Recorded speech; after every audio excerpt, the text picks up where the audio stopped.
첫 번째 이슈는 조국 장관 부인 관련 수사 지금 검찰에 진행되고 있는데요. 뭔가 좀 움직임이 빨라지는 것 같아요. 그런 내용들이 오늘 잇따라 신문에 실렸습니다. 보겠습니다. 검찰 정경심 소환 불응에 체포영장 최후 통첩이다. 조국 장관의 부인 정경심 교수 관련된 내용이군요. 정 교수의 수차례 소환 요구했지만 정신과 진료 사유로 버티기로 일관했다. 검찰에서 나와달라고 몇 차례 요구를 했어요. 그런데 안 나왔다는 겁니다. 그래서 체포영장 얘기가 지금 나오고 있다는 거예요. 고의적으로 수사 지연하는 거 아니냐 이렇게 검찰이 좀 의심을 하고 있는 거네요. 내일 이후엔 체포영장 청구도 가능할 것 같다 이런 내용이 있고요. 조국 장관 직접 수사 가능성도 점차 거론이 되고 있다는 내용까지 전하고 있습니다. 체포영장 얘기가 나오고 있군요. 지금 검찰 출입 기자들은 이 정경심 교수가 언제쯤 나올까요? 어제부터 대기 상태에 있거든요. 왜냐하면 취재를 해야 되고 뭐 사진도 좀 촬영이 들어가야 되고 하기 때문에 여러 가지 좀 있습니다. 자, 다음 관련 내용 하나 더 있습니다. 보시죠. 동아일보입니다. 조국 장관의 집 PC에 조 장관의 딸 그리고 이 논문 그동안 논란이 됐어서 그 논문 교수 아들 서울대 인턴 증명서가 있답니다. 이거 좀 이상하잖아요.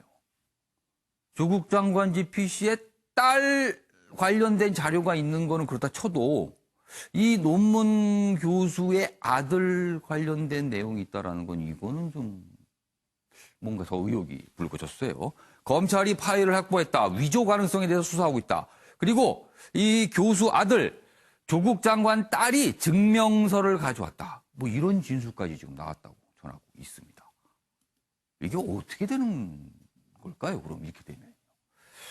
이 내용과 관련된 기사가 하나 더 있거든요. 보겠습니다.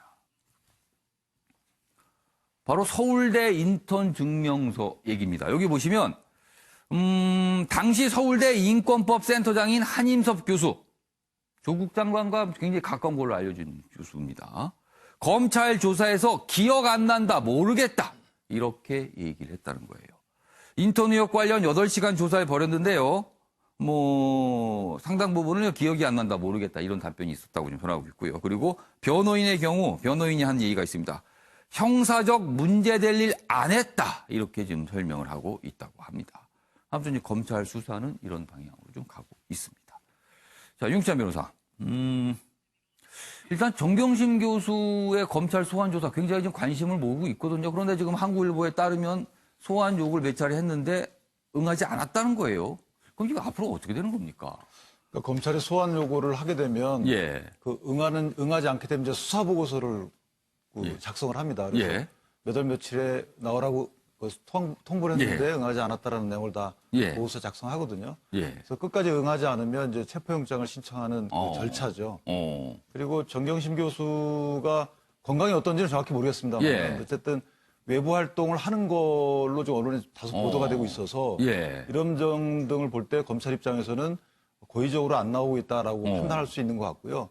더욱이 지금 조국 남편이 장관 아니겠습니까? 해당 그 검찰을 일반적으로 지휘 감독하는 장관이기 때문에 사실은 이것이 늦어지게 되면 인사권, 수사지휘권, 감찰권 등을 행사하겠다라고 조국 장관이 말씀을 하고 계셔서 안 맞죠. 뭐 보기 좋지가 않죠. 차라리 떳떳하시면 나서 얼른 조사를 받으시고 본인이 억울한 점 있으면 명명백백 밝힌 게 낫지 좀 장관이 되고 나서 오히려 어떤 특정 시점까지 조사를 늦춘다 이런 오해를 살 수 있기 때문에 건강 여부는 자세히 모르겠지만 어쨌든 다소 힘들더라도 나와서 조사를 받으시는 것이 맞다라고 생각합니다. 지금 많은 분들이 이 정경심 교수가 어떤 모습일지 그리고 검찰에 나와서 조사를 받을 경우 어떤 얘기를 할지 좀 굉장히 궁금해하고 있거든요. 그동안 SNS상을 통해서 본인의 억울함을 계속 표현해 왔거든요. 그렇다면 검찰 조사를 받을 때 어떤 모습일까 궁금한데 일단 지금 한국일보 보도에 따르면 소환에 응하지 않았다라고 좀 돼 있거든요. 그래서 이건 또 어떻게 된 문문인가. 오늘 이거에 대한 아마 추가적인 내용들이 좀 오늘 나올 것 같습니다. 자, 이런 가운데 윤석열 검찰총장의 부인과 관련된 내용도 기사가 있더군요. 보겠습니다. 중앙일보입니다. 윤석열 검찰총장 부인이 익성 이사 이게 물음표 찍혀 있습니다. 검찰 가짜뉴스 명예훼손 모욕죄 수사다. 가짜뉴스라는 거예요. 이 익성이라는 회사는요. 코링크 P 지금 조국 장관 일가의 사모펀드를 운영하는 회사로 알려져 있죠. 코링크 P와 관련된 회사입니다. 그런데 거기에 그 회사에 윤석열 검찰총장 부인이 뭐 이사다 뭐 이런 내용이 한간에 흘러다니고 있었어요. 그러자 검찰이 가짜뉴스다. 이거는 문제가 많다. 이렇게 반응을 보였습니다. 조작한 회사 등기부 등본 유포. 뭔가 등기부 등본이라고 이렇게 떠들었는데 이게 조작한 거랍니다. 그러니까 검찰은 이거는 명예훼손 그리고 모욕죄까지도 가능할 수 있다. 이거 들여다보겠다. 이렇게 나서고 있습니다. 이런 일도 있었거든요. 장유희 변호사. 네. 일단 검찰의 이런 반발을 보니까 이거는 전혀 아닌데 지금 떠들고 있는 것 같아요. 그렇다면 이거는 글쎄요. 왜 이런 게 나올까요? 아무래도 현재 이제 검찰 예. 수사의 방향에 대해서 예. 뭐 지지하는 사람들도 있지만 예. 문제점을 좀 지적하고자 하는 사람들이 있기 때문에 예. 오히려 반대로 검찰총장의 현재 검찰총장의 부인이 연루됐다라는 일종의 유언비어를 이제 배포하는 게 아닌가 싶습니다. 유언비어. 예, 근데 이제 말씀하신 것처럼 예. 이 코링크라는 이 아주 검찰 수사의 표적이 되고 있는 예. 회사의 또 핵심이 익성으로 지금 예. 거론이 되고 있거든요. 예. 그런데 이 익성의 대표가 뭐 현재 검찰총장의 부인이라거나 예. 하는 부분은 예. 이 당사자, 예. 그러니까 윤석열 검찰총장의 부인의 어떤 예. 사회적 평판을 저해시킬 수 있는 그 허위사실 적시로 좀 분류할 수 있을 예. 것 같습니다. 예. 그렇다면 당연히 검찰로서는 뭐 명예훼손 그리고 사회적 평판을 저하시키는 예. 뭐 표현이 또 뭐 인터넷상에 기재가 됐다면 모욕죄로까지 의율할 수 있어서 이런 부분이 확대되기 전에 예. 좀 이런 부분을 그러게요. 손 쓰겠다는 거 아닌가? 검찰로서는 이거는 그냥 가만두면 안 되겠다라고 싶은 것 같아요. 네. 여기 그 내용이 좀 있는데요. 이렇습니다. 뭐 이 내용을 모르시는 분도 있을 것 같아요. 시청자 이게 뭐 그런 일이 있었나? 그런데 여기 있습니다. 이 아랫부분입니다. 최근 온라인 커뮤니티를 중심으로 윤 총장의 부인 김모 씨가 익성의 이사로 등재돼 있다는 글이 퍼졌다. 하지만 이는 김 씨가 대표이사로 있던 회사의 등기부 등본을 코링크 PE 관계사인 것처럼 보이게 한 것으로 밝혀져 관련 글은 이미 삭제된 상태다.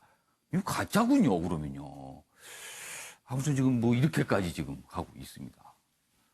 참 이게 전체적으로 보면 참 갈등 국면입니다. 확실히 갈등 국면입니다. 자, 조국 장관 부인 관련 내용은 이 정도로 하고요. 요 내용과 관련이 될 수 있으면 어제가 아니라 지난 주말이죠. 토요일입니다. 정의당에서 뭐는 입장을 표명을 좀 내놓는데요. 전체적으로 좀 송구하다. 뭐 이런 내용입니다. 그 내용 다뤄보겠습니다. 고개 숙인 심상정. 조국 데스노트 제외. 국민 기대에 못 미쳤다. 송구합니다. 이렇게 입장을 밝혔어요. 그리고 여기 좀 정의당과 관련된 사항도 설명이 되어 있습니다. 최근에 당 지지율이 하락을 해서 4위로 떨어졌습니다. 그동안 3위를 굳건하게 지켰거든요. 그런데 최근 한 여론조사에서 보면은 바른미래당에게 역전을 당했어요. 그래서 4위로 됐다. 그러니까 당 입장에서는 약간 좀 충격적일 수도 있습니다. 이런 부분이요. 이미지 제고 위해 개혁 과제를 발표했다. 그래서 여기 있습니다. 심상정 정의당 대표가 지난 21일 국회에서 열린 정국위원회 요 회의에서 이런 입장을 좀 밝혔습니다. 관련 기사 하나 더 있습니다. 보시죠. 정의당 수사 상황에 따라서 조국 장관 찬성 철회할 수도 있다. 이렇게 보면은 그동안 개혁을 위해서는 조국 장관의 역할이 있기 때문에 우리는 뭐 문제 삼지 않겠다. 데스노트에 올리지 않는다. 뭐 이런 거였는데 지금 수사가 굉장히 빠르게 되면서 여러 가지 의혹 중에서 지금 확인되는 부분이 나오고 있거든요. 그러니까 수사 상황 따라 조국 찬성 철회할 수도 있다. 당원 반발, 지지율 하락, 진통이 이어지고 있다. 심상정 대표, 국민 기대 몸비쳐서 송구합니다. 이런 입장을 밝혔습니다. 자, 그럼 여기서요. 관련 영상 보고 이어가겠습니다. 현재 조국 장관 문제는 검찰의 손에 맡겨져 있고 저희는 검찰 수사의 기출을 주목하고 있습니다. 이번 정의당 결정이 그 국민적 기대에 못 미쳤던 것이 사실입니다. 우리 사회의 특권과 차별에 좌절하고 상처받은 청년들과 또 당의 일관성 결여를 지적하는 국민들께는 매우 송구스럽다는 말씀을 드립니다. 자, 심상정 대표의 무슨 뭐 목소리에 힘이 있습니다만 전체 내용은 송구하다, 사과하는 거잖아요. 김상일 평론가. 네. 그동안 당당했던 정의당의 모습과는 좀 거리가 있습니다. 확실히. 그런데 뭐 잘못을 인정하고 예. 바로잡는 것이 더 진정한 용기겠죠. 제가 볼 때는. 예, 예. 이 상황이 전개된 이유가 있습니다. 예. 뭐냐면 많은 의혹이 있고 예. 그 상황이 굉장히 유리했음에도 불구하고 청문회에서 보여준 자유한국당의 무능.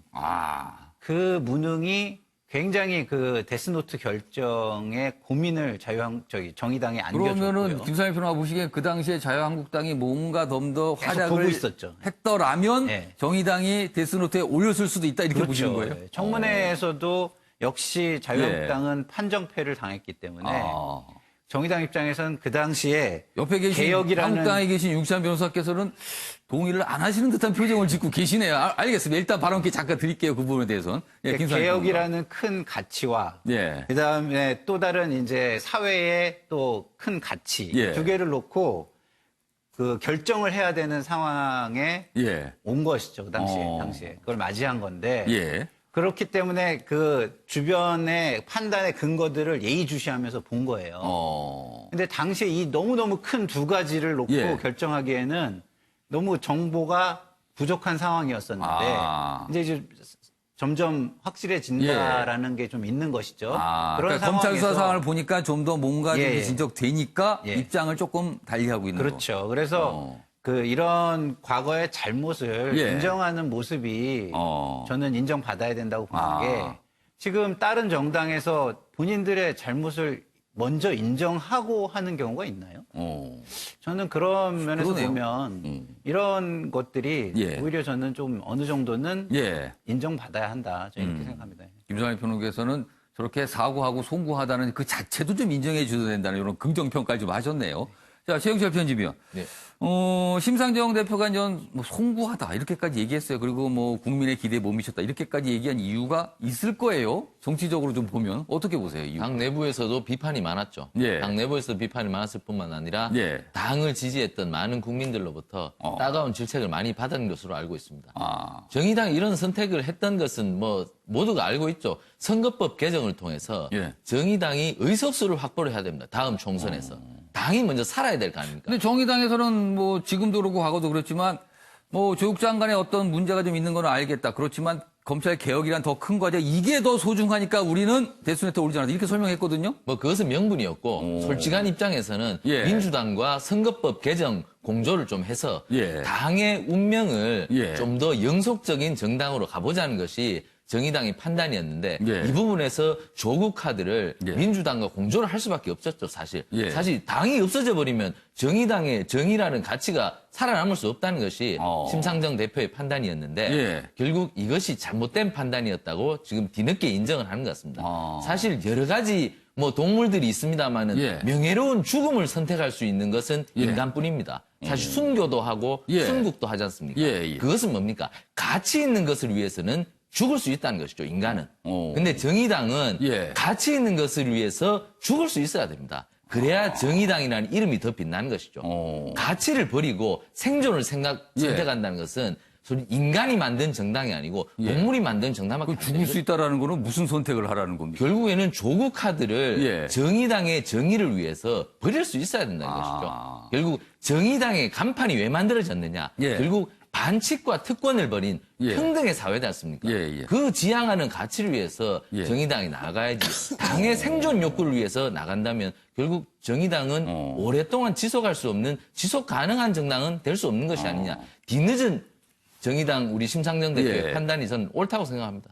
일단 뭐 여러 가지 지적을 해주지만 결국은 저런 사과 송구하다는 표명 그건 옳은 거다. 옳은 것이다. 네. 자, 아까 저 윤찬 변호사께 발언께 잠깐 드리다 그랬는데 김상일 시사평론가께서 정의당이 처음에 데스노트에 오르지 않는 판단을 하게 된 거는 이게 한국당 때문이다라고 아까 설명을 하셨어요. 자, 윤찬 변호사 어떻게 생각하십니까? 내심 그렇지 않다고 생각하시는 걸로 생각을 할게요. 근데 그렇게 얘기하셨는데 그렇게 생각 안 하신 걸로 왜냐하면 간주한다. 한국당이 지금 이제 왜 그 당시에 예.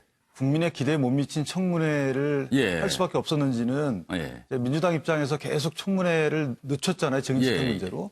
안건 조정위까지 회부하면서까지. 그다음에 당시 후보자께서 사실과 다른 모른다 또는 예. 관여 안 했다 사실과 다르다 이런 취지의 말씀을 많이 하셨고 예. 그것들이 지금 보면 사실과 다른 해명이라는 이제 이런 것들이 예. 밝혀지고 있고요. 자료 제출을 거의 안 하셨고요. 이런 상황에서 한국당이 할 수 있는 역할이라는 것은 제한돼 있고 또 하나는 예. 한국당이 열심히 했음에도 불구하고 예. 조국 장관 그에 대해서 아니라고 다 해명을 했음에도 불구하고 예. 국민들은 뭔가 있다.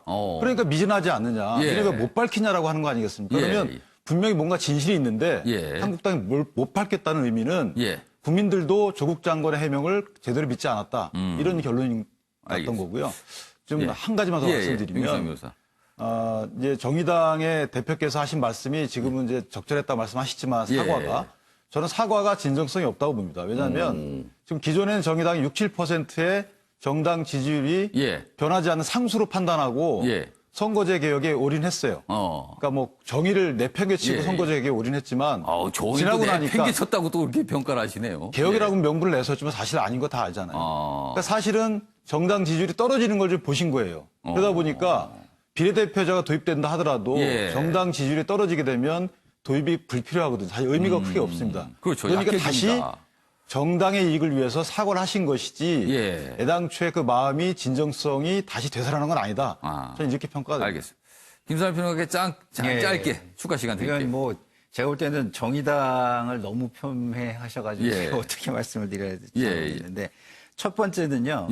자유한국당은 탄핵 정당의 모습에서 한 발자국도 달라지는 게 없어요. 소위 말하는 화석 정당의 모습을 보이고 있습니다.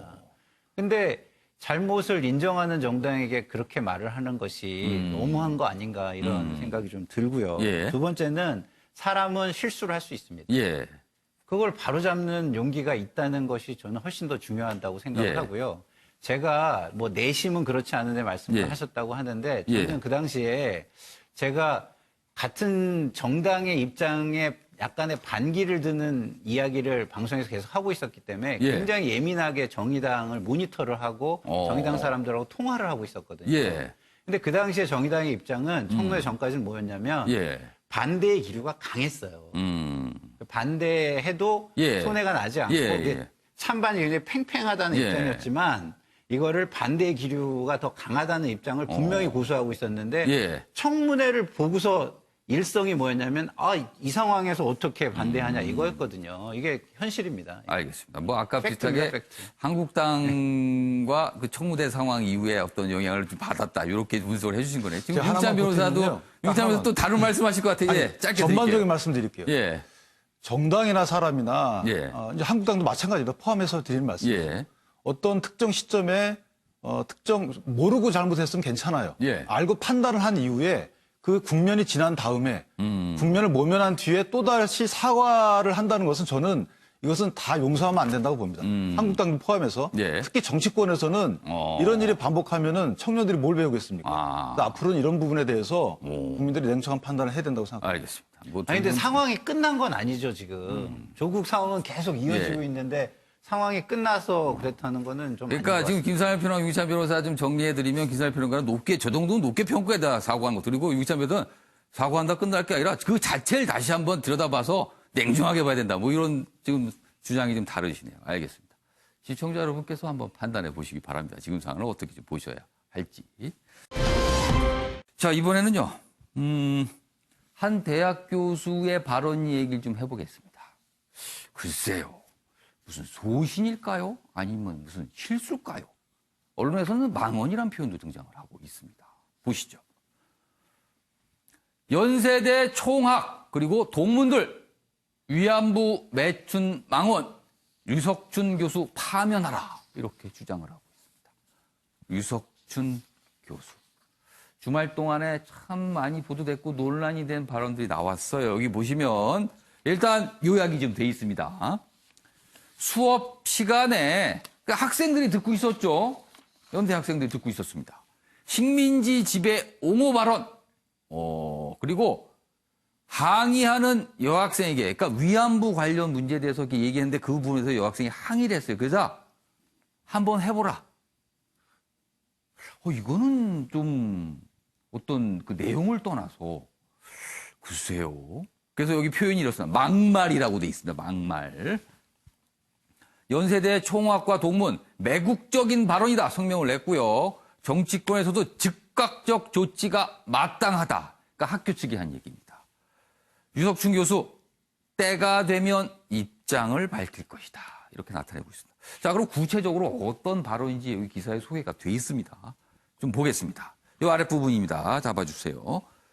류 교수는 여기 있습니다.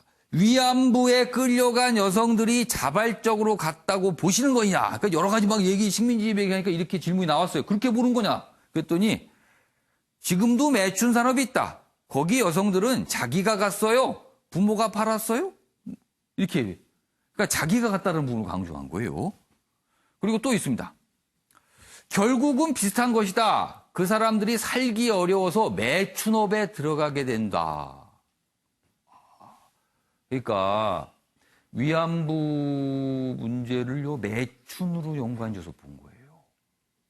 근데 지금 우리가 알고 있는 많은 증거와 정황들은 그게 아닌 걸로 나오잖아요. 그럼 이거 어떻게 된 겁니까? 이런 주장을 학생들 앞에서 강의 시간에 했어요. 그리고 여기 또 있습니다. 이런 말까지 합니다. 옛날에만 그런 게 아니다라며 어떤 학생 보고 궁금하면 학생이 한번 해볼래요? 위안부 문제 매춘 이렇게 연관지면서 이런 얘기를 합니다. 또 다른 학생이 수십 명이 증언이 존재하는데도 거짓이라고 할 수 있냐고 질문하자 이른바 어떤 단체를 지칭하면서 끼어들어와서 할머니들이 모아다 교육하는 거다. 이렇게 지금 얘기를 하고 있거든요. 그럼 이쪽에 보시죠. 자, 정치권 다 비판하고 있습니다. 그리고 한국당도 비판했습니다. 제가 왜 한국당이라고 굳이 여기서 지금 설명을 드리냐면요. 사실은 유석춘 교수가 과거에 한국당 혁신위원장을 역임을 했잖아요. 그래서 이제 한국당의 논평이 어제 꽤 주목을 받았습니다. 근데 한국당도 굉장히 매섭게 비판했어요. 여기 있습니다. 유 교수의 발언은 매우 부적절하고 국민께 지탄받아 마땅하다. 지탄받아 마땅하다. 이렇게 논평을 내놨습니다. 관련 기사 더 있습니다. 보시죠. 서울신문입니다. 위안부는 매춘. 자, 책임지는 이 없는 강단위 망언이다. 유석춘 교수 얘기를 하면서 또 과거에 어떤 대학 강단에서 일어난 좀 납득할 수 없는 상식 밖의 발언들이 있었다고 소개하고 있습니다. 학계에서는 제재 수단 필요하다. 스스로 변화 이런 거 좀 절실하다. 이런 지적들이 나오고 있다고 합니다. 자, 장유미 변호사. 네. 이거 어떻게 좀 보셨어요? 일단 좀 상상하기 어려울 정도로 이 역사 왜곡의 정도가 너무 심하고 그 대한민국의 유수의 대학의 그 교수가 과연 수업 시간에 할 수 있는 언사인지 좀 의문이 들 정도였습니다. 더더군다나 이 어떤 본인의 견해에 대해서 문제 제기를 객관적으로 하는 그 학생들을 향해서 본인이 해보지 않겠느냐라고까지 되물었다는 거는 상당히 부적절하다고 생각이 들고요. 장유미 변호사 잠깐만요. 지금 말씀하시는 사이에 좀 속보가 들어왔거든요. 잠깐 소개해드리겠습니다. 경기 김포에서 아프리카 돼지열병 의심 신고가 들어왔다고 합니다. 지금 이게 좀 확산이 좀 주춤하는가 지금 이렇게 좀 얘기가 됐었는데 다시 한번 알려드릴게요. 경기 김포에서 아프리카 돼지열병 의심 신고가 들어왔다는 내용 지금 속보로 들어왔습니다. 예, 장유미 변호사. 예, 이어가자면 그렇다면 어떤 식의 징계 처분이 가능할 것인가 반드시 논의해야 될 걸로 보입니다. 근데 사실상 이런 언사를 형사적으로 법적으로 문제 삼기는 조금 이제 어려워 보이고 다만 대학 측에서 징계위원회에 회부를 해서 이제 그 징계 수위를 논의할 텐데 아까 서울신문에서도 언급된 것처럼 이 제도 개선이 함께 논의돼야 된다라는 지적이 나오는 게 이 대학 교수의 어떤 그런 비위 행위를 이제 징계 수위를 논의하는 단체 역시 이제 대학 교수들로 구성돼 있기 때문에 제 식구 감싸기 아니냐 이런 이제 비판이 나온다는 겁니다. 따라서 이번 사건을 계기로 한번 이제 징계에 대해서 현실화할 수 있는 방안 한번 논의해 볼 필요 있겠고 또 이번 사안에 한정해서 보자면 이 부분은 이미 이제 총학이나 재학생들 또 동창생들이 파면을 요구하고 있어서 연세대 정관에도 부적절한 언행을 하는 거에는 이제 징계를 내릴 수 있도록 규정을 하고 있기 때문에 구체적인 징계 절차 논의되지 않을까 이렇게 생각됩니다. 알겠습니다. 자, 그럼 여기서요. 저희가 관련 영상 준비했는데 보고 이어가겠습니다. 사실관계 파악 중이고 필요한 경우에 이제 절차에 따라서 처리 방안을 마련하는. 실제 그 유석춘 교수의 발언은 그 명백한 역사적 사실에 대한 악의적인 왜곡이고요. 그리고 피해자분들의 아픈 역사와 상처에 또다시 고통을 주는 망언입니다. 피해자들의 아픈 역사와 상처를 난도질한 것이자 국민들의 눈과 귀를 더럽힌 망언입니다. 심지어 유 교수의 강의에 문제 제기를 한 학생에게 궁금하면 매춘해볼래요? 라는 성희롱이자 반인권적인 혐오 발언까지 서슴지 않았습니다. 이는 명백한 폭력이며 전시 성폭력 피해자에 대한 2차 가해입니다. 네, 최영철 편집위원. 네. 유석춘 교수가 학자로서 인지도도 굉장히 높으신 인물이었었는데 이런 반응, 이게 글쎄요, 왜 나왔을까요? 이분이 국내 사회학계의 예. 좀 석학입니다. 예. 그 박정희 연구라든가 예. 그리고 전태일 열사에 대한 예. 연구가 성과물이 굉장히 예. 많고 많은 책들도 냈고 많은 예. 논문도 썼습니다. 사실 많은 이 후배들을 양성을 했잖아요. 그렇습니다. 진보와 보수를 아울러서 예. 이분의 연구 결과물에 대해서 예. 인용을 많이 합니다. 예. 그만큼 이분이 학문적 성과는 높은데 예. 어쨌든 그 학자라도 예. 아무리 표현의 자유가 있지만 예. 학자도 어차피 한 국가의 국민입니다. 예. 한 국가의 국민은 국익을 위해서 학문도 생각해야 되는 것이죠. 뭐 독일의 그 막스 베버도 예. 학문의 성과물들을 낸 이유는 나중에 고백하는 것은 예. 독일의 부국 강병을 위해서 내가 연구를 했고 많은 저작물을 냈다. 뭐 프로테스탄트와 뭐 자본주의 정신 뭐 예, 이라는 예. 것도 여러 가지 역작들이 많습니다만 예. 한 나라의 국익을 위해서 학자들도 연구를 한다는 것이죠. 근데 아무리 학문적 자유도 좋지만 예. 유석춘 교수도 한 나라의 국민으로서 예. 연구 저작물을 낼 때나 예. 그리고 강의를 할 때나 예. 조금 더 한 발 물러서서 생각할 수 있는 학자의 어떤 좀 더 가치 높은 행동 기준이 있었다면 예. 좀 더 좋지 않았을까. 식민지 시대, 일제강점기 시절을 예. 우리가 논할 때 유석춘 교수가 그때 살아보지 않았었습니까? 예. 문헌으로만 볼 터인데 예. 그 문헌으로만 보는 일제강점기 시절을 오늘의 잣대로 평가해서 당시가 매춘이었다. 오늘의 잣대 상업적 행위였다. 이렇게 평가하기에는 예. 자신의 학문의 성과가 아무리 높다고 한들 예. 그 당시를 오늘의 잣대로 평가할 수 있는 자신의 역량이 있는 것인지는 예. 다시 한번 좀 생각해 볼 필요가 있지 않은가. 어. 그리고 지금 그 교수들이 가장 두려워하는 것이 예. 학생들이 강의 시간 중에 동영상을 촬영하는 겁니다. 예. 사실 이런 부분에서 예. 교수들이 그런 부분에서 많이 두려워하는데 예. 그럴수록 좀 더 발언에 있어서 예. 신중해야 될 필요가 있지 않은가. 이제는 동영상을 찍고 모든 것을 녹음하는 시대인데 예. 교수님들도 이제 강의 기법에 있어서 예. 과거보다는 좀 더 신중해야 되고 말을 한마디 할 때 3번 생각하는 3, 4, 1원의 자세가 필요한 것이 아닌가. 그래야 사회에 대해서 자신의 학문 역량을 예. 오도시키는 그러한 뭐 잘못된 길로 빠뜨리지 않는 그러한 역할도 하지 않나 저는 이렇게 봅니다. 윤시환 변호사, 이거 어떻게 보셨어요? 이 상황. 그래서 저는 이분이 연구를 해서 그 연구 결과를 저렇게 예. 말씀하신 건지 모르겠는데 예. 어쨌든 보도된 내용을 보면 특정 책에 나와 있는 내용이 대다수거든요. 그래서 근데 특정 책에 나와 있는 내용 자체가 예. 사실은 저는 개인적으로 예. 그 당시 이런 위안부 문제가 불거지게 된 게 일본 작가인가 학자가 책을 써서 시작이 됐어요. 예. 문제가 있다라고. 예. 소위 말해서 뭐 강제 동원됐다 이런 식의. 그 다음에 2번의 일본 수상이 사과를 했거든요. 예. 그리고 2011년도 헌법재판소가 예. 이것은 국민을 보호해야 되는데 국가 의무를 안 하고 있다라고 해서 헌법 위반이라는 판결이 나와서 예. 2015년도에 위안부 합의를 거쳤잖아요. 그렇습니다. 그 자리에서 일본은 군의 관여하에 이분들한테 어떤 명예나 인간 존엄에 대해서 예. 피해를 줬다, 상처를 줬다라고 해서 사과까지 했단 말이에요. 그러니까 가해자인 일본 측에서도 그런 거를 뭐 100%는 아니겠지만 인정하고 들어가면서 뭔가를 좀 해결하자라고 하는 거잖아요. 네, 그래서 어느 정도 역사적 맥락에 대해서 예. 공동체적 공감대 및 일본도 이에 대해서 어느 정도 공감대가 형성이 돼 있어요. 그리고 그 당시에 경험자들이 예. 이미 여러 가지 증언이 나와 있고 예. 약취 유인에 해당하는 사람들도 상당히 많이 예. 증언이 나와 있어요. 이런 여러 가지 증언에도 불구하고 예. 이것을 이렇게 편면적으로 평가를 한다는 것은 사실은 학자 입장에서는 예.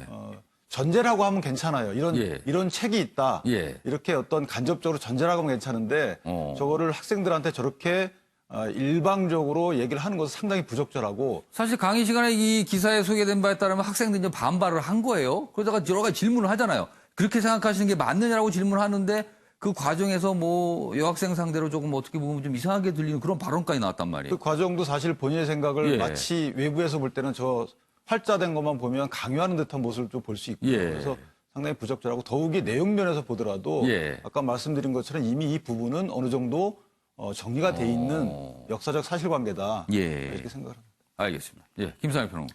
저는요, 이분을 그냥 점잖게 평가할 수 없다고 봐요. 강한 비난을 할 수밖에 없다고 보는 게 다른 사람의 입장을요. 예. 사례가 엄청 많을 수 있거든요. 예. 근데 본인이 본 부분을 가지고 단정적으로 이야기하는 건 너무너무 잘못된 거예요.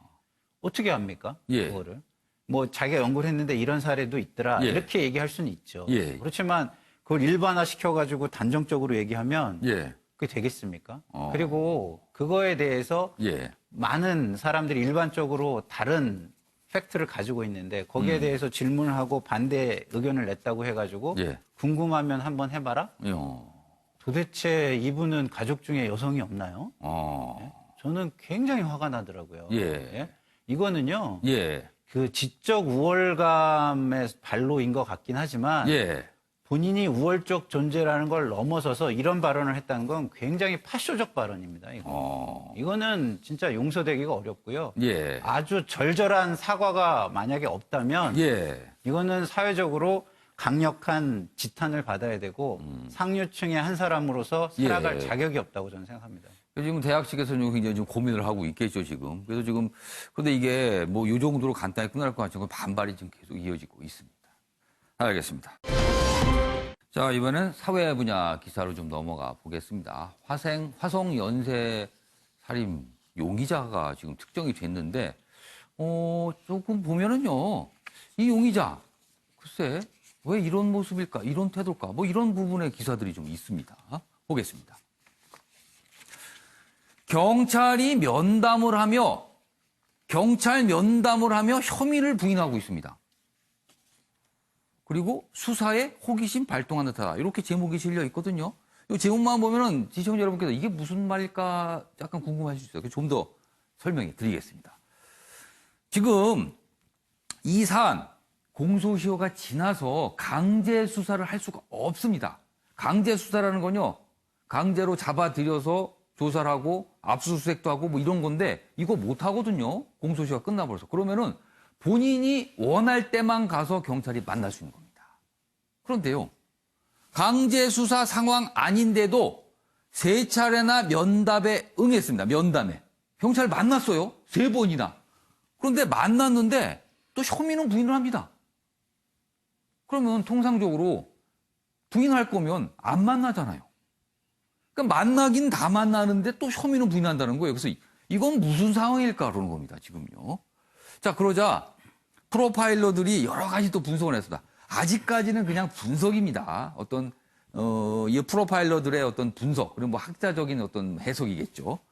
궁금증 해소하며 끝까지 부인의 완전 범죄 꿈꾸는 거 아니냐, 이런 분석이 나왔습니다. 만나서 물어보겠다 그러면 오라고 해서 만납니다. 그런데 물어보면 부인을 해요. 이건 왜일까 합니다. 여기 설명이 되어 있습니다. 일단 첫 번째 설명이 이렇습니다. 경찰 이야기가 터무니없거나 자신과 관련이 없다고 여겼으면 아예 만나지도 않을 것이다. 근데 만났어요. 어떤 근거를 가졌는지 궁금하기에 만나는 것이다. 이런 분석이 있었습니다.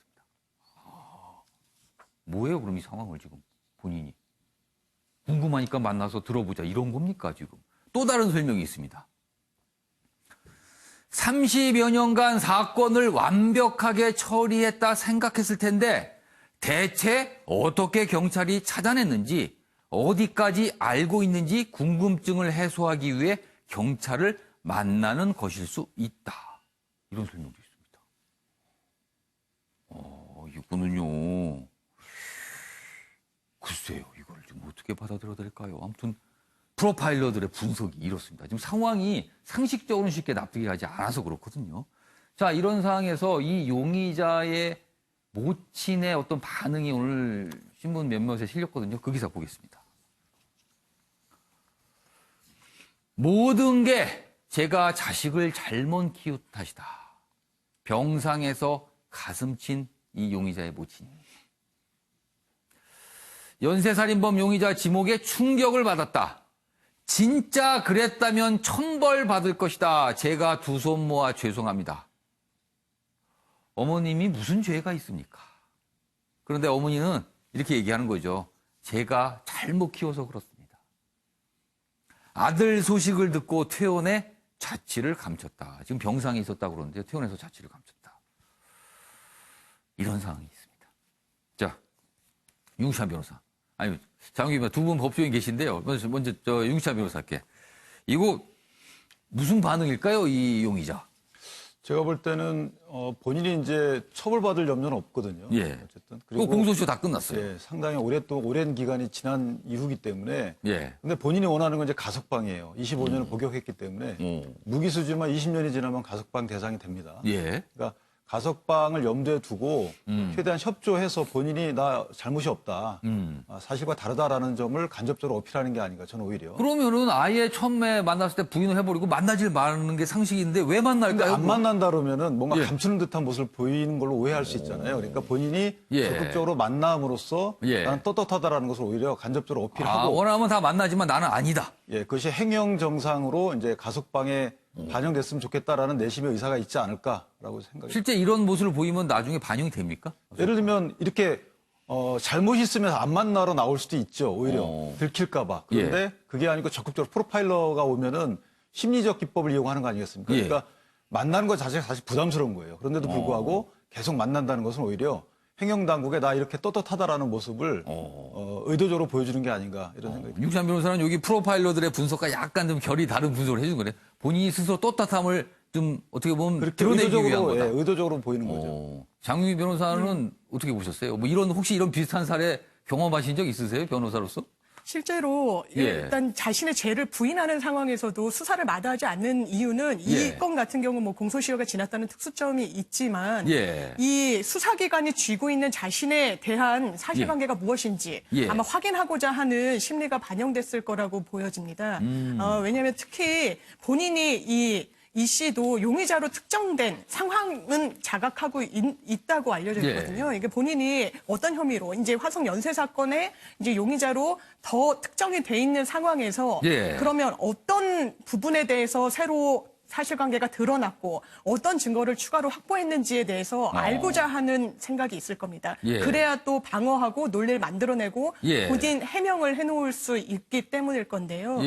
그렇기 때문에 이렇게 프로파일러들의 수사에 응하는 게 아닌가. 강제 수사권이 없는데도 아마 수사에는 계속 응하지 않을까. 다만 자백할 걸 기대하기까지는 좀 어려워 보이지 않나. 그럼 지금 물론 공소시효가 지났지만 지금 경찰은 이런 이 사건의 이 진실을 알기 위해서 계속 수사하겠다는 거잖아요. 그러면은 계속 만날 거예요? 그럼 만날 때마다 아니다. 나는 아니다. 이럴 거 아닙니까? 네. 그럼 이거 계속 어떻게 되는 겁니까? 그러면 이거는. 그래서 경찰도 내부적으로는 부인이 계속 되더라도, 그러니까 자백을 얻어내지 못하더라도 이 부분에 대해서는 이제 완전히 용의자에서 이제 범죄자로 범인으로 특정하겠다는 내부 지침을 세웠다 뭐 이런 보도도 나오고 있는데요. 현재로서는 자백이 없다면 사실상 이 수사에 마침표를 찍기는 좀 어려워 보입니다. 물론 뭐 DNA 이런 검사 이게 뭐 증거가 강력하긴 해요. 그렇지만 본인이 그렇다라고 얘기를 해야지 이제 수사 끝나는 건데.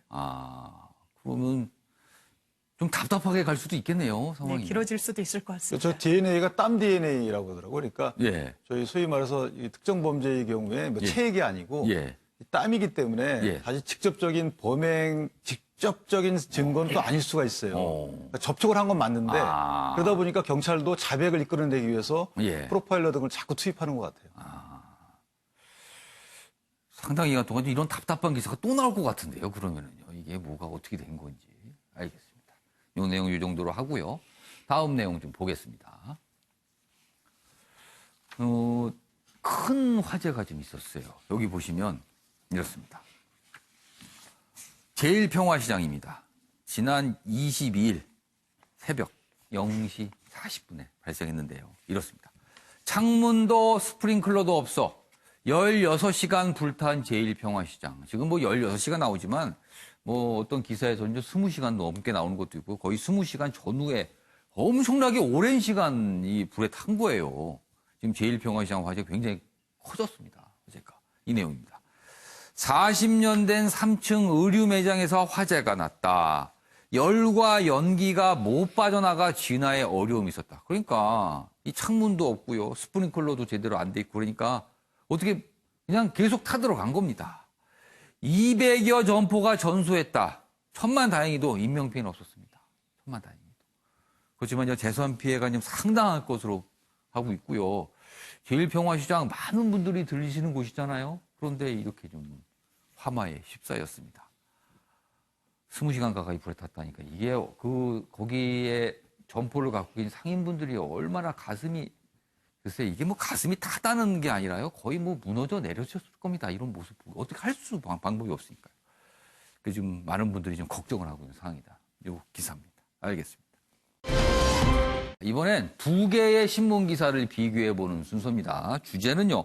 황교안 자유한국당 대표의 경제 정책 발표인데요. 뭐 여러 가지 평가 반응이 좀 있습니다. 그 내용 다뤄보겠습니다. 주제는 같아도 내용은 다르다. 신문 대 신문 보시죠.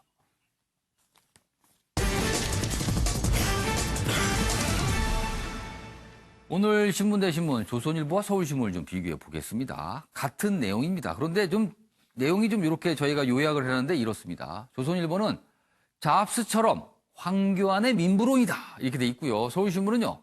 뭐 이런 내용 전하면서 이런 평가도 실어놨습니다.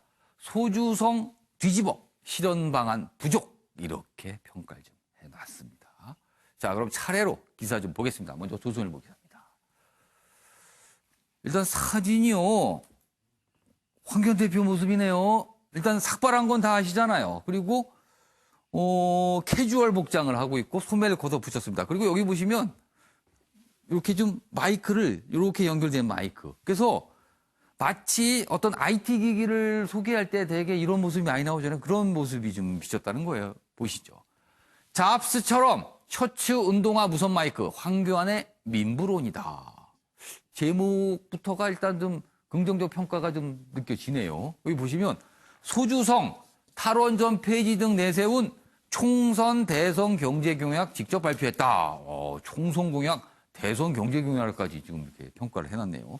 문재인 정부의 제이노믹스 정면 대응이다. 이렇게 돼 있습니다. 내용 보시면 핵심이 이렇습니다. 발표한 내용의 핵심이 이렇습니다. 소득 주도 성장과 탈원전 등 문재인 정부의 국가 주도형 정책을 폐기하겠다. 이런 얘기를 했어요. 그리고 2030년 1인당 국민소득 5만 달러. 5만 달러. 가구당 연소득 1억 원. 중산층 비율 70%를 3대 목표로 제시했다. 과거 대선 때 보면 이런 숫자의 공약 많거든요. 그런데 약간 그런 비슷한 분위기가 느껴지긴 합니다. 이런 숫자를 구체적으로 얘기했어요. 그래서 민부론이다. 이렇게 좀 제목이 좀 달려 있습니다. 조선일보 기사가 이랬고요. 서울신문 기사 보겠습니다. 민부론 꺼낸 황교안. 자, 옆에 제목입니다. 소주성 뒤집은 경제 처방전. 소주성은 소득주 성장이죠. 그런데 뒤집다라는 표현이 되어 있습니다. 뒤집다. 취임 첫 메머드급 경제 정책안 선보였다. 그래서 뭐 비슷한 내용. 2030년에 뭐 GDP 5만 달러, 중산층 70% 제시했다. 이렇게 요약하고 있고요. 이 부분입니다. 인용해서 다뤄놨습니다. 실현 방안 부족, 그리고 대선 공약집인가 이런 비판도 나오고 있다. 여당, 민주당입니다. 황 대표 프레젠테이션은 극장 우상 퍼포먼스다. 뭐 이런 비판까지 같이 기사에 소개하고 있습니다. 자, 그럼 여기서요. 어떤 모습이었는지 영상으로 확인해 보겠습니다.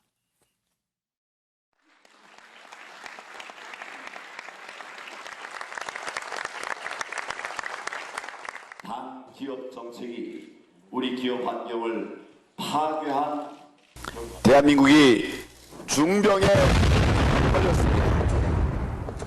심각한 선민사회주의가 대한민국을 중독시키고 있습니다.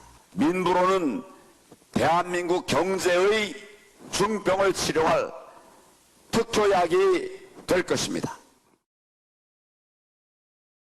황 대표는 머리를 깎은 채 헤드셋을 끼고 영화배우처럼 등단해 멋지게 프레젠테이션을 했습니다만 극장의 우상을 섬기는 퍼포먼스에 불과했습니다. 새로운 이론과 비전으로 무장한 것처럼 보이려 했지만 결국 과거 이명박 박근혜 정부의 정책을 재탕한 수준에 머물고 말았습니다. 자, 뭐 황교안 대표의 모습 그리고 여당의 논평까지 좀 들어봤습니다. 그럼 네 분 어떻게 보셨는지 그리고 뭐 두 가지 신문 소개 들었는데요. 뭐 어느 쪽 신문에 좀 더 기사에 공감을 하시는지 뭐 이런 내용까지 들어보겠습니다. 최영철 편집위원 어떻게 보셨어요? 네, 뭐 정당은 정책으로 승부하는 거죠. 한국당이 지금 밖에 나와서 집회를 많이 하고 있습니다만 궁극적으로는 정당은 제대로 낸 정책을 통해서 국민의 심판을 받습니다. 그래서 저는 뭐 황 대표가 지금 이 시기에 장애 집회를 많이 하고 있지만은 이쯤에서 민부론에 대해서 한국당이 어떻게 국민을 부강하게 만들고 국익을 지킬 것인가에 대한 비전을 보여주는 것은 적절했다고 봅니다. 지금 한국당이 문재인 정부를 비판하는 건 그거지 않습니까? 경제를 내팽개친 정부 그리고 밥상을 차버리는 여당 그것이 아닌 한국당은 밥상을 이제 차려주는 정당이 되겠다는 것이죠. 한자 차인데 완전 다르네요. 밥상을 차는 정당과 밥상을 차리는 정당 이렇게 쓰셨네요. 그렇죠. 지금. 뭐 탈원전이라든가 4대강의 보호 해체 이러한 것들은 여태까지 만들어 놓은 것을 파괴하는 것이 여당이었고 한국당은 새로운 것을 창조하는 정당이 되겠다는 것이죠. 저는 뭐 이 부분에서 물론 자세한 세부적인 대책들이 빠진 점은 좀 아쉽습니다만 어쨌든 큰 대강의 큰 그림을 그려서 국민들에게 제시했다는 것은 한국당이 내년 총선에서 국민들에게 어떻게 바뀌겠다는 것, 국민들에게 이제 어떤 밥상을 차려서 밥을 먹여주겠다는 것을 비전을 밝혔다는 점에서 시기적절하고요. 그리고 민주당도 이러한 것을 비판을 할 때 맹목적으로 비판하기보다는 좀 더 정책을 통해서 비판해야지 그냥 이것을 내놨다고 해서 비판하는 것은 좀 맞지 않다. 어쨌든 정책으로 승부하는 것이 정당의 싸움이기 때문에 이러한 부분에서는 두 정당이 제1야당과 정부 여당이 큰 싸움에서 제대로 된 경제 싸움을 하는 것은 앞으로 국민들의 입장에서도 대단히 긍정적인 신호라고 저는 볼 수 있습니다. 그거 보니까 좀 긍정적으로 평가하신 거 보니까 조선일보 기사에 조금 가까운 평가를 하시는 것 같아요. 알겠습니다. 자, 이번엔 장민미 변호사 어떻게 보셨습니까? 네, 지금 대통령 지지율이 조금 이제 하락하고 무당층이 늘어나면서 자유한국당의 하나의 모멘텀을 이제 만들려고 하는 이 시기에 다소 퍼포먼스적인 정책 어떤 제안이 있지 않았나. 왜냐하면 이 내용이 지금 뭐 해당 영상에도 뜨지만요. 뭐 경제 활성화, 국가 아닌 국민 중심의 경쟁력 강화, 자유로운 노동시장, 지속 가능한 복지 이렇게 큰 틀을 규정했는데 그 실체나 어떤 그 내용에 대해서 구체적인 정책이 진정성 있게 다가오지 않는 부분이 참 있는 것 같습니다. 물론 정치인이 되게 선도적인 이미지를 보여주는 것 중요할 수 있겠지만 이렇게 내용이 다소 부족하게 과거에 747 뭐 정책 이렇게 해서 사실상 이게 매듭이 제대로 지어지지 않았던 정책들 마구 남발이 됐던 전례가 있는데 이게 그럼 과연 국민들의 마음을 이제 사로잡을 정도의 구체적인 다가가는 진정성 있는 정책 제안이었냐 그렇게 보여지지는 좀 않는 부분이 아쉬웠습니다. 그러니까 뭐 국민소득 5만 달러 그리고 뭐 중산층 70% 이게 과거에 이렇게 숫자 제시하는 그런 거하고 비슷한 거 아니냐 이렇게 좀 보시는 거네요. 네, 그렇습니다. 알겠습니다. 윤기찬 변호사께서는 늦은 감이 있다 이렇게 쓰셨네요. 오히려 늦은 감이 좀 있죠. 왜냐하면 지금 이제 언론에서 얘기하듯이 이미 경기 그 순환 사이클상 하강 국면에 있고요. 뭐 2년 전부터 이미 정점을 찍고 내려가는 국면이라는 그러니까 모든 수요가 부족하다는 거죠. 수출도 안 되고 기업 투자도 안 되고 민간 소비도 안 되기 때문에 이 기업 활력 제고가 우선인데 지금은 이제 법인세 올렸죠. 그다음에 그 기업 비용 다 올렸습니다. 예를 들면 뭐 인건비 올라가죠. 이러다 보니까 기업이 투자에 지출할 돈이 없어요. 그러니까 이게 악순환을 통해서 다시 성장이 안 되는 겁니다. 오히려 성장이 안 되기 때문에 과실인 여러 가지 수익이 민간한테 오지 않고 오히려 국가가 그걸 가져가서 왜곡된 자원 배분이 된다는 거죠. 그래서 지금 이런 경기 순환 사이클과 비교해 볼 때는 적절한데 좀 늦은 감이 있고 이것이 갑자기 나온 정책은 아닙니다. 보수 성향의 정치인들이 늘 주장했던 정책이기 때문에 지금 오히려 이런 경기 사이클상 딱 걸맞는 이런 정책이다라고 생각을 합니다. 그러니까 뭐 일단 긍정평가를 하시는데 좀 늦었다. 좀 빨리 했으면 어땠을까 이런 느낌이신 거네요. 그러니까 만약에 정치적 의미가 있게 하려면 선제적으로 했으면 좋았는데 여러 가지 뭐 제도적 장치를 고안하고 학자들 연구를 취합하고 하다 보니까 좀 늦게 발표가 됐어요. 그런데 방향은 맞다는 거죠. 알겠습니다. 자, 김삼일 시사평론가께서는 간판만 바꾼 신장 기업이다. 이렇게 그렇죠. 주셨네요. 그 많은 가게들이 이제 신장 기업을 했다 그러는데 사실상 뭐 안에 바뀐 건 하나 없고 바깥에 그 간판이 바뀌고 그다음에 화환들이 즐비한 이런 모습 우리가 많이 보는데 이게 고 노회찬 의원님께서 옛날에 많이 말씀하신 거예요. 근데 이렇습니다. 지금 시도 좋습니다. 형식도 새로운 시대에 맞게 하려고 노력하는 모습 굉장히 좀 좋습니다. 퓨저한 그런 분위기 뭐 이런 게 느껴집니다. 굉장히 좋은 것 같아요. 그런 변화의 시도는 좋은 것 같아요. 문제는 뭐냐? 냉무, 내용이 없습니다. 그게 저는 가장 큰 문제인데 그건 어디서 비롯되는 거냐면 경제에 대한 진단이 없는 거예요. 경제에 대한 진단이 없고 뭐만 있냐면 현 정부 경제 정책의 부작용만 진단했어요. 그러니까 우리 경제가 지금 가장 큰 문제는 뭐냐? 지금 공정경제가 사라졌고 새로운 그 산업 경쟁력이 있는 분야가 만들어지지 않는다는 거거든요. 그럼 그 부분을 어떻게 할지를 내놔야 맞는 것이지 그 정권을 비난하기 위한 정책들로 나열을 하면 그것이 지금 우리나라가 쌓여온 양극화라든가 많은 문제들을 해결할 수 있는가? 해결할 수 없다 보고요. 현 정부가 잘못하고 있는 것은 방향은 맞으나 속도 조절과 정책 조합이 조금 부족하다는 게 문제인 거지. 그러면 그런 거에 내용을 보충하면서 실력을 보여주는 게 유능한 보수의 모습을 보여주는 건데 그런 게 아니라 비난하려고 하는 그것만 타이틀만 좀 앞세우다 보니까 그 진정 필요한 부분은 빠져 있다. 저는 이렇게 생각합니다. 그러면은 어제 이런 이 발표 내용 중에요. 발표 내용 중에 좀 아쉬운 부분이 있었겠는데 어떤 내용이 들어갔으면 더 좋았겠다 이렇게 보시는 부분이 있어요? 구체적인 게? 제가 아까도 말씀을 드렸지만 그러면 그동안 예산을 투여해가지고 R&D를 열심히 하는데 그게 다 세잖아요. 줄줄 세금이. 그러니까 세금이 세지 않고 그게 산업 경쟁력으로 이어지려면 이런 문제가 우리들이 볼 땐 있더라. 이런 점을 보완해가지고 이런 기업을 잘 키워줘야 된다. 원스톱으로 서비스를 잘 만들어서 그런 거를 한다든가. 그다음에 예를 들어서 복지는 어떤 식으로 해가지고 복지의 부분이 그 산업의 구조조정으로 이어지는데 환경을 제공할 수 있는 것인가. 그런 것들을 좀 더 구체적으로 정치적으로 마련했다면 유능하다 이렇게 봐줬겠죠. 그런데 뭐 약간 현 정부에 대한 비판적 내용 그리고 뭐 수치 같은 걸 좀 굳혀냈지만 이게 과거에 왠지 좀 봤던 것 같은 비슷한 느낌 뭐 이렇게 그러네요 지금. 윤기찬 변호사. 간단히 말씀드리면 기본적으로 동감합니다. 그런데 저희가 낸 이런 민부론의 핵심 뭐냐면 국가가 개입하지 말라는 거예요. 그러니까 시장에 맡기고 기업에 맡겨라라는 것이 기본적 취지이기 때문에 이것을 시정하기 위해서 또 다른 정책을 내고 그 정책적 오류를 시정하기 위해서 또 다른 정책을 내고 이런 것들은 오히려 시장을 왜곡한다는 취지의 주장입니다. 그래서 취지를 알겠지만 다소 좀 방향은 다르다라는 거 하고요. 복지 부분도 마찬가지입니다. 지금 뭐 재량 지출 말고 의무 지출이 점점 늘어나고 있는데 이렇게 되면 그 GDP에 차지하는 비율이 굉장히 높아집니다. 그러면 결국은 경제 성장을 통해서 복지가 차지하는 비율을 낮춰야 되는데 총액은 늘리더라도 이런 것들을 위해서는 성장이 시급하다.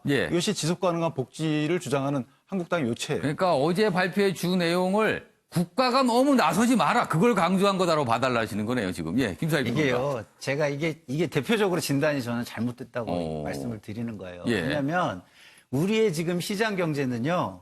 시장이 가장 완벽한 거는 완전 경쟁이 있어야 됩니다. 근데 완전 경쟁은 불가능하더라도 완전 경쟁에 최대한 가깝게 가기 위해서 노력을 해야 시장인 거거든요. 근데 지금은 재벌에 의해서 거의 독과점 수준이에요. 근데 이런 거를 경쟁을 만들어줄 생각을 한다면 이런 정책을 낼 수는 없죠. 그러니까 진단이 잘못된 상황이 조금 다르다. 이런 평가시네요. 아무튼 두 분께서 또 오늘 또 시작부터 계속 이렇게 다른 의견을 오늘 좀 맞서시는 것 같아요. 역시 이 부분에 대해서도 좀 의견이 갈렸습니다. 알겠습니다. 자, 이번에는 나라 밖 소식으로 가보겠습니다. 트럼프 대통령 얘기 좀 해보겠습니다. 지금 미국 정가가 굉장히 이 스캔들로 시끄러운데 상황이 굉장히 묘합니다. 제가 좀 설명을 드릴게요. 자, 조 바이든 전 부통령이었죠. 민주당의 유력 대선 주자입니다. 트럼프 대통령이 이렇게 얘기했다는 의혹을 받고 있어요. 바이든 뒤를 캐라. 누구 보고 그랬을까요? 트럼프, 이번엔 우크라이나 스캔들이다. 우크라이나 대통령을 향해서 바이든 뒤를 캐라 이렇게 요구를 했다는 겁니다. 이게 무슨 말입니까? 여기 보시면 미국 언론들의 보도입니다. 트럼프 대통령이 지난 7월 우크라이나 대통령에게 뒷조사를 하라고 8차례나 요구했다. 이 바이든 전 부통령의 뒤를 캐라고 여기 보시죠. 3명의 인물이 등장합니다. 여기 보면 젤렌스키 우크라이나 대통령이죠. 이놈도 꽤 화제가 됐어요. 이 대통령한테 트럼프 대통령이 이 인물에 대해서 캐라. 니네 나라에서. 당신 나라에서 캐라. 이렇게 주장한 겁니다. 아니 남의 나라한테 그렇게 요구하는 것도 이상하지만요. 경쟁자잖아요. 경쟁자 뒤를 캐라고 한 거예요. 자, 보겠습니다. 더. 그런데 시간을 거슬러 2016년으로 갑니다. 그럼 무슨 일이 있었냐면 이렇습니다. 바이든 2016년 부통령 시절에 아들이 우크라이나 기업에 재직을 하고 있었는데 약간 좀 문제가 발생을 했었어요. 그러자 그 기업 수사 무마를 해달라고 당시 우크라이나 대통령한테 뭔가 또 압력을 행사했다는 거예요. 그런 내용이 또 불거졌습니다. 그러자 이 압력 행사한 걸 뒤를 또 캐라고 또 트럼프 대통령이 한 거예요. 이게 뭡니까 그럼 이게? 2016년에 바이든 부통령이 당시 부통령 시절 우크라이나 대통령한테 검찰총장 해임해. 이거 자꾸 뒤지는데 이거 하지 말라고 했는데 그게 뒤늦게 와서 다시 트럼프 대통령이 그거 다시 제대로 알아봐. 이거는 뭡니까? 이런 상황이에요, 지금. 트럼프 조사 요구 안 했다. 마녀 사냥이다. 2020년 미국 대선 화약고로 떠올랐답니다. 이 사안이요. 관련 기사 더 있습니다. 매일경제입니다. 바이든 아들 연루 우크라 스캔들 워싱턴 강타했다. 미국 대선 뇌관이다. 역시 나와 있고요. 여기 보면 내용들 소개했습니다. 여기 바이든 트럼프 권력남용이다. 하원이 조사해야 된다. 그러나 아들 문제 아까 제가 소개드렸죠. 이게 2016년까지 거슬러 가거든요. 그 당시 상황. 아들 문제 역풍 우려도 있다는 거예요. 여기 보면 그 내용도 있습니다. 대통령 권한 남용이라는 주장이 쏟아지면서 트럼프 대통령에게 당장 악재일 수 있지만 바이든 전 부통령에도 양날의 검이 될 수 있다. 왜냐하면 2016년 상황이 또 다 드러나게 되는 거잖아요. 이런 상황입니다. 자, 그럼 여기서요. 관련 영상 보고 이어가겠습니다. Deserves to be investigated. He is violating every basic norm of a president. Been very reluctant to go down the path of impeachment. Then that may be the only remedy that is co-equal to the evil that conduct represents. He said it was a very, very fine conversation, and there was no pressure, no nothing. There was no pressure. That was not pressure. 최영철 편집위원, 네. 이거 무슨 상황입니까 이게? 지금 우리나라가 조국 장관 때문에 5천만이 시끄럽다면 지금 전 세계는 트럼프 대통령 때문에 전 세계가 들끓고 있습니다. 트럼프 대통령이 워낙 권모술수적인 정치를 하기 때문에 자신의 재선을 위해서라면 무엇이든지 한다는 것이죠. 사실 이란과 핵 합의가 깨진 것도 트럼프 대통령은 과거 민주당 정권이 이란과의 핵 합의를 했기 때문에 그게 미워서 뒤바꿔버린 것이죠. 그러니까 저 사람이 언제 어디로 튈지 모른다는 것이 가장 문제라는 것이죠. 결국 우크라이나는 지금 러시아와 다투고 있죠. 그런 나라에 미국이 또 들어가서 새로운 힘을 발휘하는 동시에 자신의 재선에 있어서 유리한 고지까지 챙긴다는 것인데 결국 미국이 정말 미국답지 않은 미국을 간다는 것입니다. 지금 대통령께서 또 미국 가셨는데 트럼프만 바라보는 대미 외교는 이제 안 됩니다. 왜냐하면 트럼프만 봐서는 우리나라 국익에 도움이 되는 것을 안 줄 수도 있다는 것이죠. 미국 의회라든가 조야라든가 다변화를 할 필요가 있겠습니다. 아무튼 지금 굉장히 미국 정가가 이것 때문에 굉장한 혼란에 빠졌다. 이렇게 좀 기사들이 소개되어 있습니다. 자, 다음은 김유진 아나운서가 전하는 이슈컷입니다. 보시죠. 이슈들을 사진으로 살펴보는 시간 이슈컷입니다. 첫 번째 이슈태그는 비디오 판정입니다. VAR이 영국 축구계의 뜨거운 감자로 떠올랐습니다. 논란의 시작은 얼마 전 토트넘과 레스터시티의 경기였는데요. 경기 후반 손흥민 선수의 도움으로 나온 골이 비디오 판독을 거쳐 무효 처리됐습니다. 이유는 손흥민의 오프사이드, 그가 수비수가 1.6cm 앞섰다는 겁니다. 이에 곳곳에서 성토가 쏟아지고 있는데요. 축구종과 영국은 원래 VAR을 탐탁지 않아 하는 분위기라고 하네요. 이 판정 때문이었지는 모르겠지만 토트넘은 이날 1대2로 패했습니다. 두 번째 이슈태그는 SNS입니다. 아베 총리가 SNS에 올린 사진입니다. 일본에서 열리는 럭비 월드컵을 응원하기 위해서인데요. 태풍으로 인한 수해나 후쿠시마 방사능 오염수 등의 이슈엔 조용하다가 2주 만에 올린 이 게시글에 여론은 냉담한 반응입니다. 국제 이벤트 홍보보다 국민들 마음 달래기가 더 시급해 보이네요. 마지막 이슈 태그는 수수료 인상입니다. 여러분, 공항에서 긴급 여권을 발급받을 수 있다는 사실 알고 계셨나요? 여기에 하나 더, 그 발급 수수료가 이르면 올해 말부터 4만 원가량 오른다는 소식입니다. 즉 5만 3천 원으로 일반 여권과 발급 수수료가 같아지는 건데요. 긴급 사유에만 허용해 주던 것이 무분별하게 남발돼 이를 방지하기 위한 거라고 합니다. 지금까지 김유진의 이슈컷이었습니다. 럭비는 영연방 국가들이 주로 많이 하는데 일본이 럭비 홍보에 열을 올린다. 유럽이 되고 싶은 건가요? 그런 지적도 좀 생각이 있습니다.